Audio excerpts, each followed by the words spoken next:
마태복음 24장 15절에서 31절. 오늘 제목은 멸망에 가증한 것이라는 것으로 오늘 말씀을 전하고자 합니다. 성경 말씀 24장에 멸망에 가증한 것이 거룩한 곳에 선 것을 보거든 이렇게 나옵니다.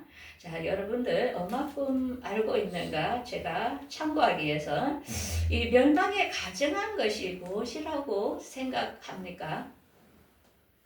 멸망에 가증한 것이 거룩한 곳에 적그리스도 아는 대로 이야기하세요. 네. 또 다른 분들은 멸망에 가증한 것이 거룩한 곳에 선 것을 보거든. 이게 이제 그 유튜브를 봐도 많은 사람들이 견해가 너무나 다양하게 나오며 포인트를 맞히는 사람들이 별로 없는 것을 보게 됩니다. 오늘 설교는 다니엘서와 마태복음, 요한계시록 또 고린도전후서 모든 것을 종합하지 않으면 이걸 풀지를 못합니다. 그래서 24장은 요한계시록입니다. 계시록 24장 한 장에 우리 예수님이 말씀하신 한 장에 계시록 전체를 펼쳐 놓은 것입니다. 그래서 우리는 전체를 알아야만이 이 말씀이 풀리며 오늘 말씀은 성령께서 기름 부어주지 않으면 절대로 들리지 않습니다. 자, 그러면 여러분들 예수님이 부활하신 것을 믿습니까? 아멘. 그러면 그분이 다시 오실 거를 믿습니까? 아멘. 그러면 우리가 부활될 걸 믿습니까? 아멘. 자, 그걸 믿는다면 이 본문을 들어가도 되겠습니다. 먼저 다니엘서를 알아야 됩니다.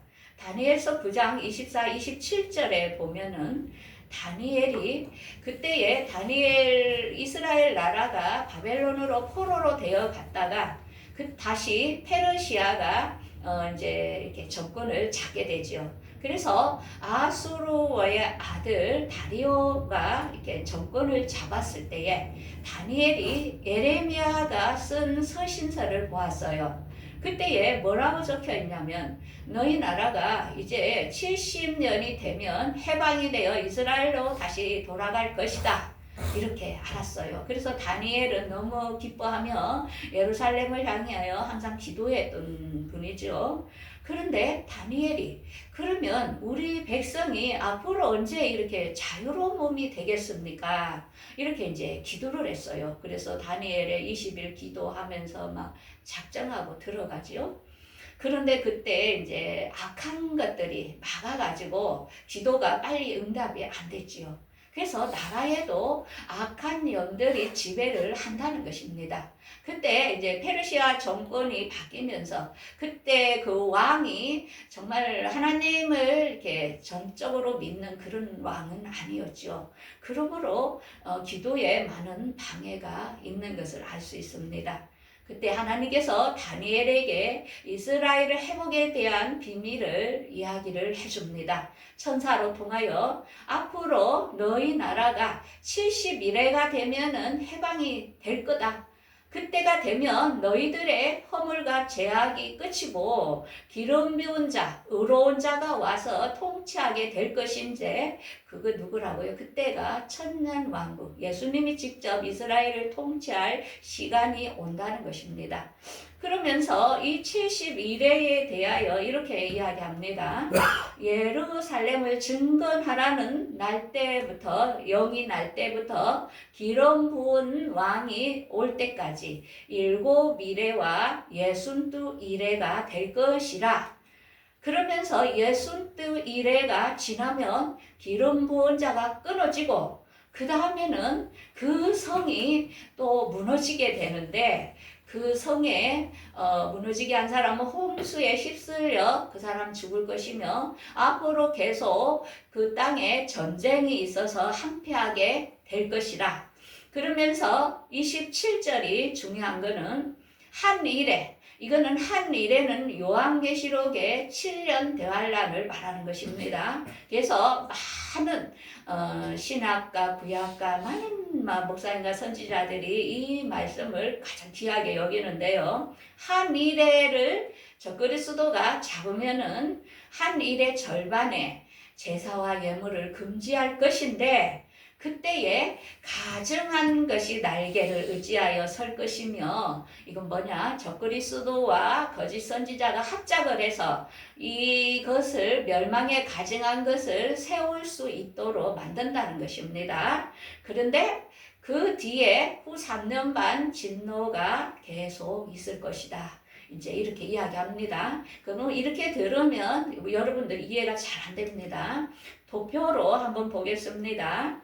자, 이때 아닥사스 왕이 예루살렘을 증건하라는 명령을 내렸습니다. 그래서 그때 에서라와 또한 느헤미야 모두 다 예루살렘 성전을 건립하는 게 우리가 느헤미야 이렇게 나오죠. 에스라서에. 그래서 7일에 이제 예루살렘 성전을 증건하면서 그 뒤로부터 60의 일회가 되면은 예수님이 탄생을 한다는 것입니다. 그래서 예수님께서는 AD 30년에 그때 이렇게 사망을 하면서 그러면서 예루살렘 성전 그 헤롯 대왕에 의하여 세워진 예루살렘 성전이 디도 장군에 의하여 거기가 파괴되었습니다. 그대로부터 지금까지 2000년의 시간이 흘렀는데요. 요한계시록은 마지막 한 일에 7년에 대하여 그걸 모든 걸 펼쳐놓은 게 요한계시록입니다. 그래서 한 일에 이때에 전 3년 반이 지나 그때 3년 반 이때에 그것을 제사와 지금까지 하던 제사와 예물을 금지하면서 이제 멸망에 가증한 것 이게 뭐냐 제3 성전을 말하는 것입니다. 그래서 2000년 동안 이스라엘의 나라가 없었기 때문에 제3 성전이 건립된다는 건 있을 수 없고 지금은 그곳에 황금동이 세워져 있기 때문에 이거는 상상도 못하는 일입니다. 그런데 이미 이것이 이루어질 것을 예언을 해놨다는 것입니다. 그래서 마태복음 24장 한 장에 우리 주님은 간단하게 얘기했지만은 이 모든 게 다 알아야 풀려진다는 것입니다. 자, 그러면 우리가 잘 아는 세계의 성전, 솔로몬 성전은 AD 957년에 완공되었지요. 그 다음에 스룹바벨 성전이 516년 전에 완공되었다가 헤롯 성전은 80년을 지었죠. 그래서 63년에 AD 63년에 완공돼가 디도 장군에 의하여 무너졌습니다. 그래서 이 성전이 우리 주님 보시기에는 가증한데 자꾸 세우는 것입니다. 그런데 앞으로 제3 성전이 건립될 것을 우리가 봐야 됩니다. 자, 그러면 우리는 예루살렘의 역사를 알아야 이 멸망에 가증한 것이 무엇이며 그걸 이해를 하게 됩니다. 우리가 AD 2세기경에 이제 로마가 이 모든 것을 집권하고 있을 때죠. 그때 하드로라이스 황제가 주피터와 비너스 상을 예루살렘, 지금 이스라엘의 예루살렘에 그걸 세웠던 것입니다. 그런데 예루살렘이 콘스탄티누스가 로마의 모든 것을 다 정복하고 그가 왕이 되면서 그의 어머니 헬레나라는 분이 기독교인이었습니다. 그래서 그가 예루살렘의 성지에 왔다가 그것을 이제 부탁했죠. 자기 아들이 왕이니까 그걸 헐고 거기다가 이제 하나님께 예배하는 성전을 지어주기를 이렇게 했지요. 그래서 그때 이제 잠시 제사를 지냈습니다. 예루살렘의 성전에. 그래서 우리가 세계사를 공부하다 보면 이 역사가 나옵니다. 그러면서 AD 613년에 그 페르시아에 의하여 또한 예루살렘 그 모든 게 또 파괴되었지요. 그것이. 그러면서 AD 691년에 압둘 마르크가 이슬람 황금동, 지금 예루살렘 수도의 황금동이 그때 세워진 것입니다. 자, 우리가 보면 황금동 사원 우리가 알 수 있지요. 이게 어떻게 무너지겠습니까? 여러분들 정말 기적이겠죠. 자, 그래서 다니엘서 12장 11, 12절에 보면은 매일 드리는 제사를 폐하며 멸망케 할 미운 물건을 세울 때부터 그러니까 지금 한금동 사원은 매일 제사를 지내고 있습니다. 그런데 이것이 파괴가 되면서 멸망케 할 미운 물건이라는 것입니다. 왜? 하나님께 합당치 않는 성전. 지금 이스라엘은 이걸 세우기 위하여 엄청나게 지금 다 준비가 되어 있습니다. 그러면서 그 뒤로부터 1290일을 지날 것이요. 기다려서 1335일까지 이르는 사람은 복이 있다. 이렇게 다니엘서에 예언을 합니다. 자, 그러면은 멸망에 가증한 것이 세울 때가 AD 691년입니다. 그러면 마지막 1335일이 지금 2026년이 되는 것입니다. 그래서 우리가 지금 돌아가는 시국을 잘 주시하여 보야 된다는 것입니다. 자, 제3성전 이게 세워지는가를 우리가 한번 보도록 하겠습니다. 자, 그러면 이 멸망에 가증한 것이 선 것을 볼 때에 이제 오늘 본문 설교를 들어가기 전에 첫 번째는 산으로 도망을 가라는 것입니다. 두 번째는 중동 전쟁이 있을 것이라는 것입니다. 그 다음에 주님의 공중 강림을 기다리라는 것입니다. 이 세 개가 다 맞물린다는 것입니다. 그래서 마태복음 24장은 너무나 중요한 장입니다. 자, 그러면 본문을 한번 보겠습니다. 15절. 그러므로 너희가 선지자 다니엘이 말한 바 멸망에 가증한 것이 거룩한 곳에 선 것을 보거든 읽는 자는 깨달을진즉. 거룩한 곳은 예루살렘 성을 말하는 것입니다. 그때에 유대에 있는 자들은 산으로 도망할지어다. 여기서 유대에 있는 자는 산으로 도망가지만 여기는 유대뿐만이 아니고 우리 이방인에게도 해당이 됩니다. 이게 산으로 도망가라는 뜻은 뭐냐면은 우리가 롯이 소돔과 고모라 땅이 멸망될 때에 어땠습니까? 산으로 가라 하니까 나 그까지 못 가겠습니다. 나 좀 소활성 거기서 조금 머물면 안 되겠습니까? 하니까 그러면 그렇게 하라 해가지고 지금 우리 지도에 보면 이스라엘 지도에 보면 소활성에 그때 롯과 그 딸이 머물었던 곳입니다. 이게 뭐냐면은 피난처라는 것입니다. 우리는 이 사건이 등장될 때는 이 땅에 휴거되지 못하고 남는 자들은 도피처 피난처로 모아야 된다는 것입니다.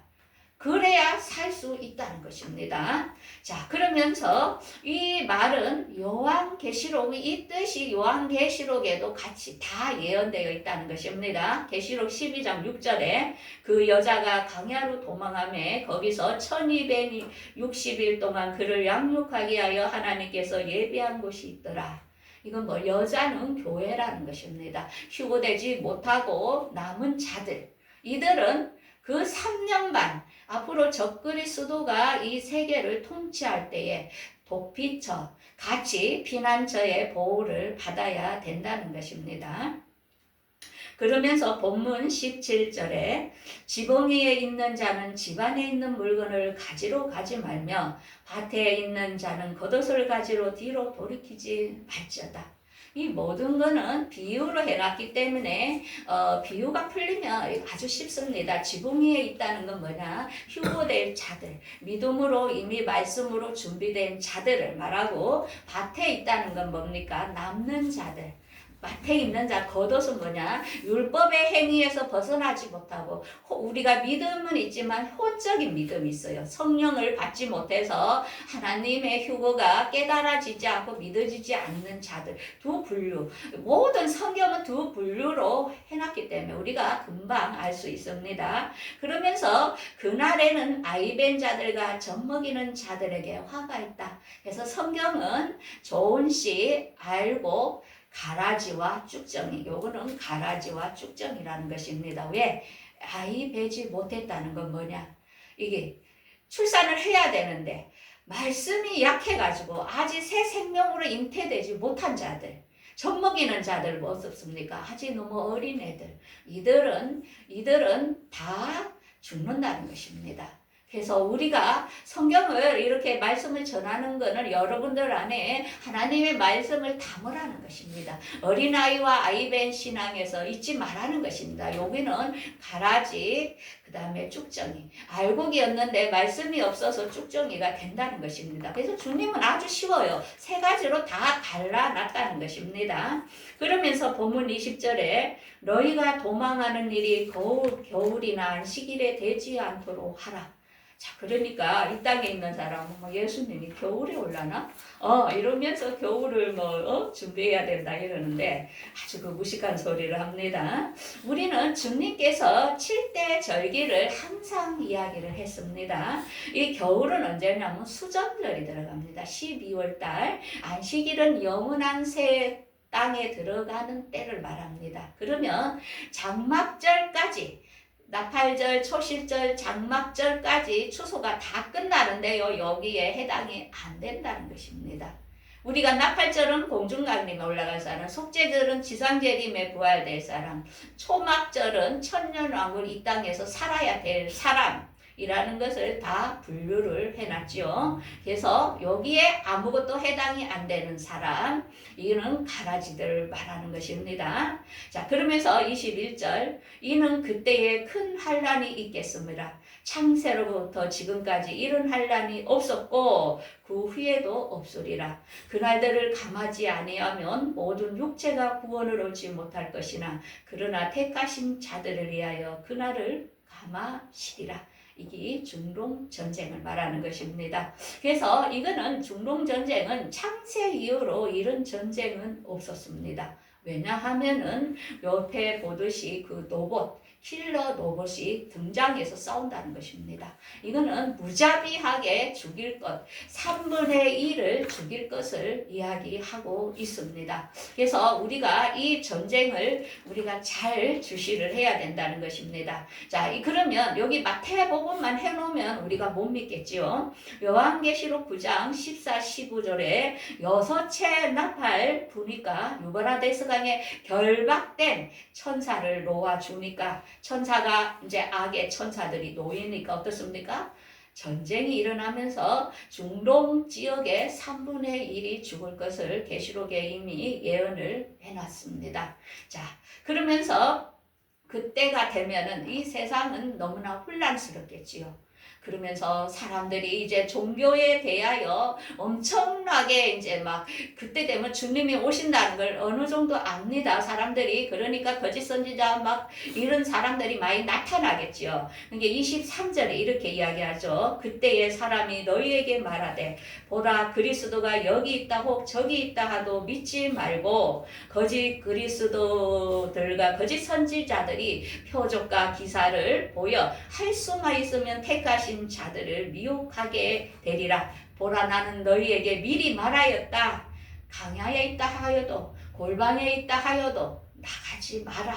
왜? 그때는 너무나 우리가 4차 혁명 시대에 살기 때문에 실제로 예수님께서 하늘에 오시는 것을 재현을 한다는 것입니다. 그럼 많은 사람들이 거기에 우르릉 몰리기도 하고 막 이러겠죠. 막 하늘에서 나팔이 부는 막 소리를 내는 것처럼 한다는 것입니다. 하늘에서 나팔이 울리는 게 아닙니다.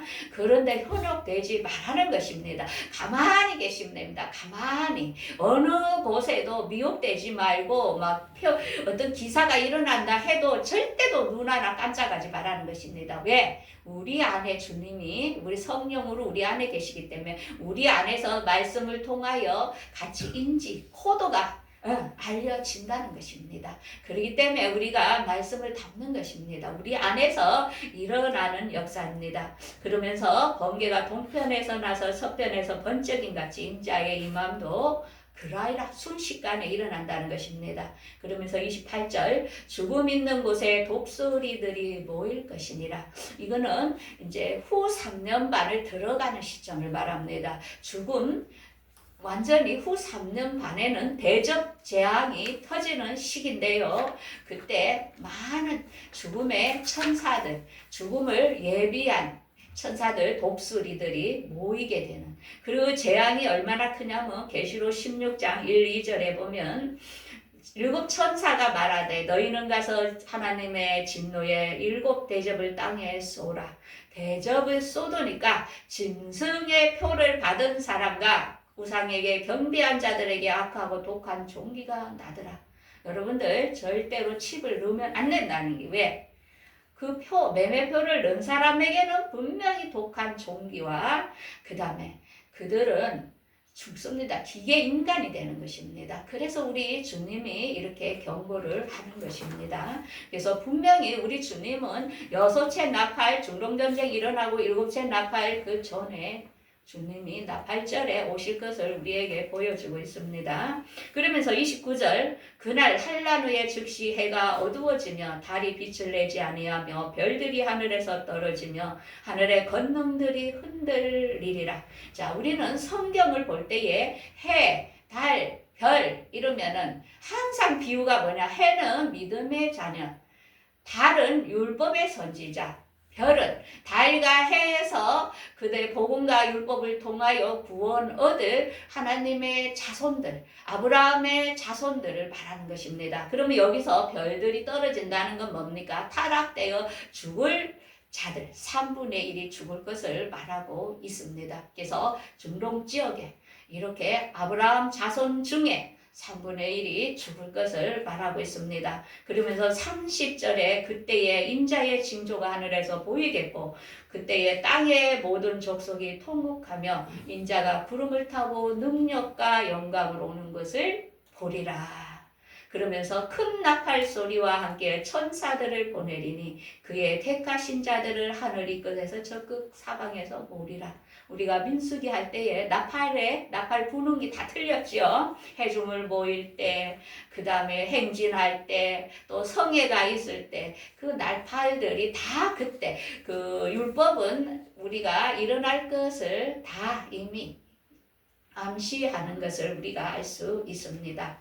자, 그러면은 우리가 이 마태복음을 보면 계시록도 같이 가는 것입니다. 계시록 11장 1절에 보면은 지금은 어떤 시전이냐면은 이렇게 지팡이를 가지고 성전과 제단과 그 안에서 경배하는 자들을 측량하라는 것입니다. 그러면서 성전 바깥 마당은 이방인에게 주었은즉 그들은 놔두라는 것입니다. 왜? 그들은 앞으로 42달 동안 지팔비게 될 자들이라는 것을 알 수 있습니다. 그래서 지금은 복음을 전해지는 가운데 지금 열매를 지금 주님은 추수를 하고 있습니다. 그래서 새하늘과 새 땅의 모형은 지성소, 성소, 안뜰로 왕, 제사장, 백성으로 공중감님, 지상재림, 천년왕국으로 다 계열이 틀릴 것을 우리에게 지금 보여주고 있습니다. 그러면서 계시록 7장 8절에도 그때의 이 복음이 이제는 끝나면은 어떻게 되냐면은 그래서 우리가 복음 전할 시간은 이제 안 많다는 것입니다. 전쟁이 나는데 거기에 보면은 소돔이라는 곳인데 거기 주께서 십자가에 못 박히실 것이다. 이거는 마태복음에서 말하는 주님께서 말하는 중동전쟁과 계시록에서 말하는 거와 똑같다는 것입니다. 그래서 계시록은 마태복음 24장을 펼쳐 놓은 것입니다. 그래서 계시록을 읽을 때 어려워할 필요가 없습니다. 그러면서 계시록 11장의 12, 13절에 이리로 올라오라 하는 것은 공중 강림에 들어갈 사람들, 그 다음에는 거기에 남는 사람 있죠. 남는 사람이 하나님께 영광을 돌린다. 이들은 환란기로 들어갈 자들이라는 것입니다. 두 분류가 있습니다. 그러면서 이 사건이 있고 나서 일곱째 천사가 나팔을 불리니까 이제 그리스도의 나라가 왕노릇하리다. 그때 우리가 하늘나라에서 예수님과 함께 혼인잔치에 들어가므로 예수님은 이제 이 땅을 완전히 왕노릇하실 시간대라는 것입니다. 그래서 우리가 이 도표를 알고 마태복음, 요한계시록을 이번 주에 가셔서 11장, 12장을 읽으시면 눈에 보이게 될 것입니다. 그래서 이 멸망에 가증한 것, 지금 이게 어떤 식으로 제3성전이 세워질지 우리가 가만히 이스라엘을 주시해야 됩니다. 그러면 우리는 휴거되지 못하고 남는 자들 모두 다 피난처로 도피해야 된다는 것입니다. 왜냐하면 매매표가 없이는 생활을 할 수가 없습니다. 그래서 우리 믿는 사람끼리 지금 지혜가 필요할 때라는 것입니다. 이제는 어떤 아이벤작 뭐 젖먹이 이거는 이제 가망이 없습니다. 왜? 지금까지 2000년의 시간을 우리에게 주셨습니다. 이제 마지막 추수의 시간이기 때문에 우리가 준비를 해야 됩니다. 그래서 중동전쟁에 대하여 중동전쟁까지 하려면 요한계시록 9장부터 읽으면 더 쉽습니다. 9장부터 9장, 10장, 11, 12장을 같이 읽으면 됩니다. 그러면서 공중강림, 중동전쟁이 일어나는 걸 딱 보면 아, 주님 오실 시간이구나. 여러분들 깨끗하게 거룩함으로 이 세상의 모든 걸 우리가 하면서도 준비를 해야 된다는 것입니다. 그래서 계시록 22장 19, 20절에 만일 이 두루마리의 예언의 말씀을 제하여 버리면 하나님이 이 두루마리에서 기록된 생명나무와 거룩한 성에 참여함을 제하여 버리라. 여러분들 아예 계시록을 제하여 버리는 교회가 너무나 많습니다. 왜?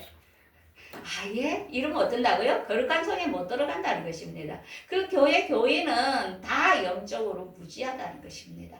어쨌든 열심히 배워서 공부해서 하나님께 기도해서 알려야 된다는 것입니다. 자기가 지옥 갔더라도 자기 때문에 다른 사람이 지옥 가게 하면 안 되겠죠. 그죠? 그래서 중요하다는 것입니다. 알아야 되는 것이. 그러면서 이것들을 증언하시니까 내가 속히 오리라. 아멘 주 예수여 어서 오소서. 그래서 우리 2025년 우리 교회 표지가 뭡니까? 말씀과 기도로 거룩하여져서 꼭 참여해야 됩니다. 이거는 숫자가 필요가 없습니다. 내가 구원받는 게 제일 중요한 것입니다. 내 가족, 내 옆에 사람들, 그죠? 그래서 우리가 이 말씀을 담아서 나부터 단장시켜야 됩니다. 남 비난하지 마시고, 그래서 모두 다 이렇게 참여하는 여러분들 되시기를 바라겠습니다. 기도하겠습니다.